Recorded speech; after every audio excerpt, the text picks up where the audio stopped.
Antam, localité située dans la sous-préfecture de Soanké, dans le département de la Songa, à la frontière entre le Congo et le Cameroun, le samedi 9 août 2020, en posant cette pierre sur un lieu auparavant béni par les sages de la contrée, le ministre des Postes, des Télécommunications et de l'Économie numérique, Léon Juste Ibombo, en présence de M. Mahamadou Saoudi, secrétaire général du ministère des Télécommunications du Cameroun, lance les travaux de la deuxième phase du projet dorsal à fibre optique d'Afrique centrale composante Congo. Il s'agit de la construction du réseau à fibre optique qui reliera le Congo et le Cameroun.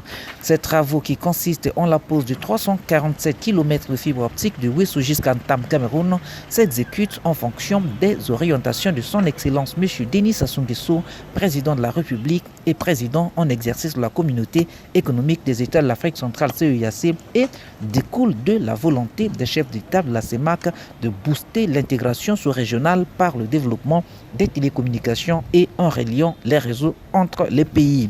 D'un coût de 6,676 milliards, ces travaux se réalisent avec le concours de la Banque africaine de développement BAD. Le projet CAP2 vise l'interconnexion inter-État en réseau fibre optique. Ce projet se met en œuvre au Congo avec les facilités des pouvoirs publics.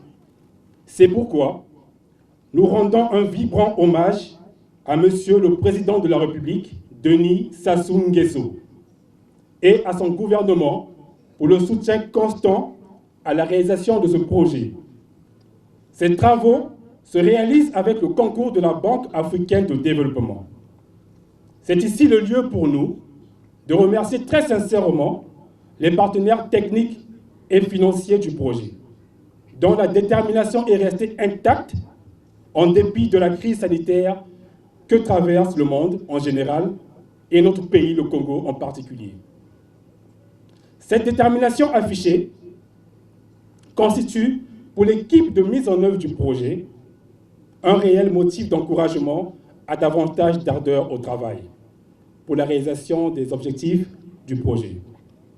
Mesdames et messieurs, les spécificités techniques du réseau Congo-Cameroun impliquent la construction de 6 sites techniques situés dans les localités de Ouessou, Paris, Biessi, Sembe, Soanké et Ntama.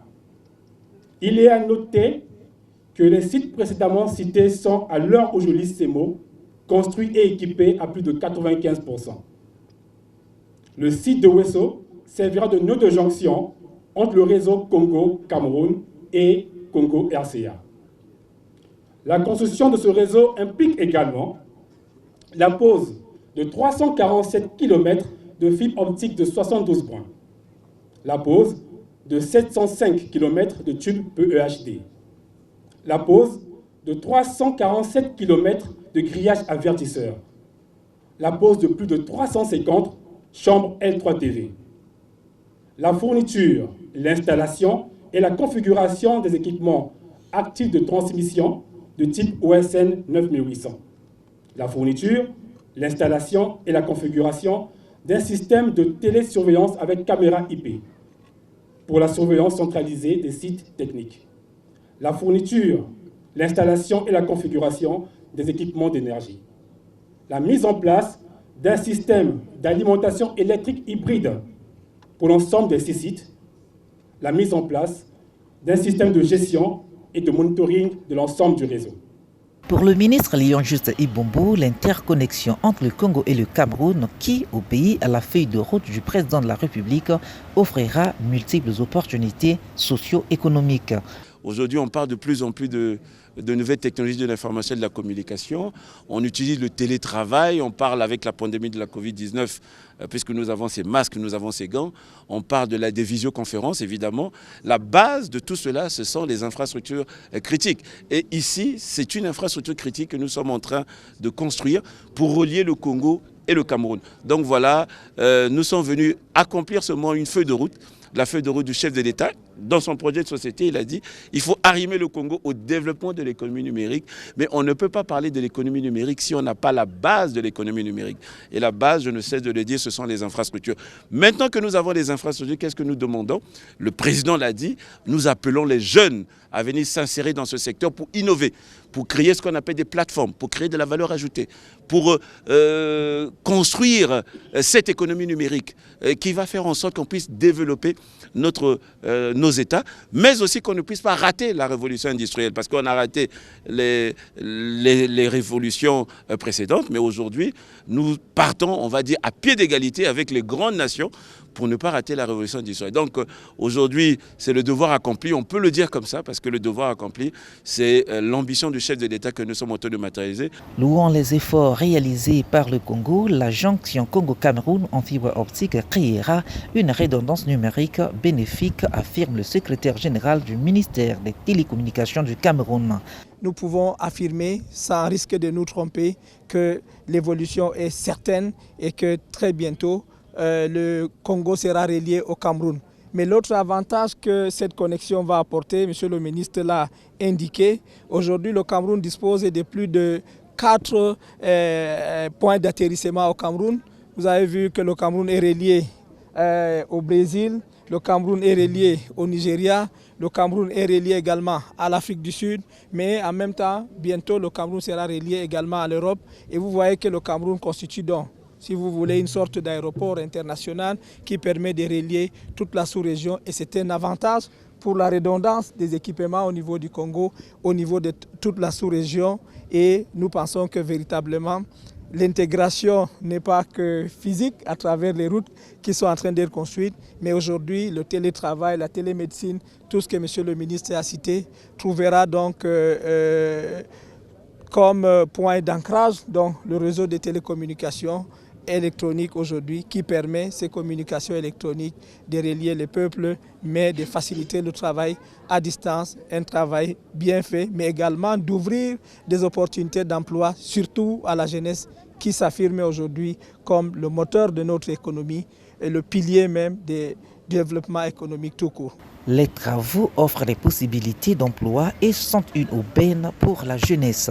Nous appelons les jeunes du Congo, en général, de la Sangha, de Soanké en particulier, de saisir de l'opportunité pour se faire des emplois. Mais vous ne pouvez pas venir dans le monde numérique si vous n'avez pas une base scolaire.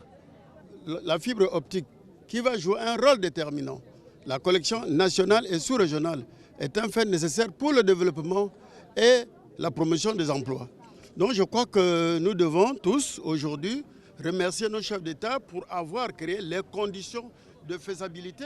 Après la cérémonie, le ministre Léon Juste Ibombo a pu visiter un des 6 shelters, sites où sont installés les équipements de transmission du signal optique et d'énergie. Signalons que les travaux de la deuxième phase du projet CAB, qui sont exécutés par les sociétés chinoises China Communications Service International pour la partie génie civil, Huawei pour la fourniture et l'installation des équipements de transmission du signal optique et d'énergie et par Globotech MG Telecom. Le groupement Globotech MG Telecom est spécialisé dans ce cas de figure pour le suivi des travaux, insister également sur la qualité des travaux qui doivent être exécutés. Nous avons également un côté exécutoire concernant la mise en place des systèmes de travail en collaboration avec le sous-traitant et toutes les parties prenantes afin que les standards soient respectés. Je dis en parallèle que nous avons suffisamment d'expérience dans le domaine. En l'occurrence, notre chef de projet, M. Yannick Lelièvre, qui a près de 50 ans d'expérience dans le domaine de la fibre optique, l'implémentation, construction des sites génie civil. Donc nous faisons ce suivi de génie civil avec beaucoup de qualité et nous faisons également le suivi de l'installation des équipements actifs avec beaucoup de qualité, le respect des standards.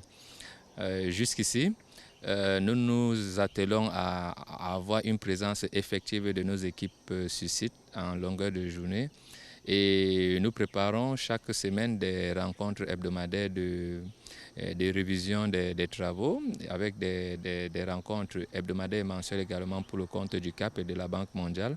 Et nous leur fournissons des rapports sur les travaux qui sont exécutés à notre niveau. Monsieur le contrôleur, voilà, nous voulons nous assurer que ces équipements sont des équipements de dernière génération, parce que c'est ce que nous avons dit au chef de l'État comme rapport. Est-ce que ces équipements sont des équipements de dernière génération? Est-ce que ces équipements sont compatibles aux dernières technologies? Ben, si oui, nous sommes venus ici pour nous assurer de cela. Parce qu'il ne s'agit pas d'acheter un équipement aujourd'hui que demain l'équipement soit obsolète, que le gouvernement puisse investir encore de l'argent pour acheter un nouveau matériel. Mais bon, on m'a fait comprendre qu'il s'agit ici des cartes de mise à jour. Les mises à jour, on peut les acheter, ça pose aucun problème. Donc je voulais m'assurer que ce que Huawei qui a installé ces équipements, si vous corroborez ce que vient de dire Huawei. Effectivement. Et on a apporté quelques précisions là-dessus, parce que ces équipements-ci, en plus de technologie de fibre optique récente, ici on parle de DWDM, donc de grande capacité, de véritable grande capacité. Par exemple ici, on a une carte de 100 gigas. Mais ça ne s'arrête pas là. On peut avoir une autre carte de 400 gigas aussi pour ce type d'équipement. Donc vous voyez déjà qu'on monte en termes de capacité. Et ces cartes-là seront raccordées à des équipements qui sont des switches qui permettent de récupérer des trafics IP. Et je vous rassure que ça porte aussi des technologies SDH. Donc des technologies qui sont passées, des technologies qui sont futures. Ces équipements sont à mesure de les supporter sur toute la distance qui part de Wisso jusqu'à TAM.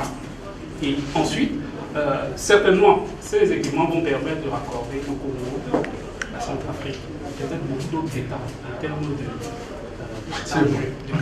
capacité. D'accord, ok. Donc vous m'avez assuré que l'investissement du chef de l'État est...